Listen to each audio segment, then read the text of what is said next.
रहे हैं अखिलेश जी और आधा अखिलेश जी का चेहरा है।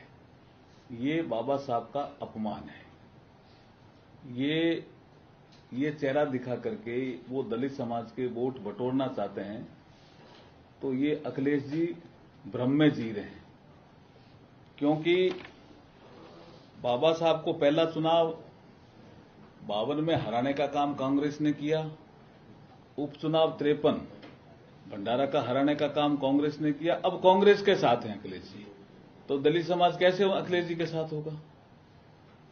फिर एक और मुद्दा बढ़ा जब इस देश में आया ओबीसी के रिजर्वेशन का, और अखिलेश जी और इनके परिवार के लोग ओबीसी में रिजर्वेशन के पैरोकार रहे हैं।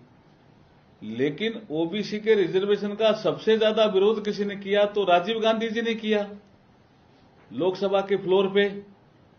और जहां तक मुझे जानकारी है, आप इसको क्लियर कर देना, 2 घंटे 43 मिनट बोले।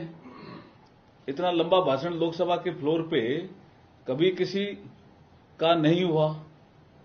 और उसमें सबसे ज्यादा पूरे भाषण में अगर विरोध है तो रिजर्वेशन को लेकर के है, और विशेष करके ओबीसी रिजर्वेशन को लेकर के है।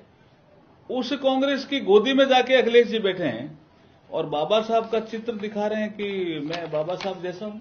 ये तो अपमान है बाबा साहब का। उनकी जो उन्होंने योजनाएं दी उनका भी अपमान है। अखिलेश जी को अपना मुख्यमंत्री का कार्यकाल याद नहीं आ रहा क्या, जब अनुसूचित जाति वर्ग के बहुत से इंजीनियर डिमोट हो गए थे, बड़ी संख्या में डिमोट हुए थे।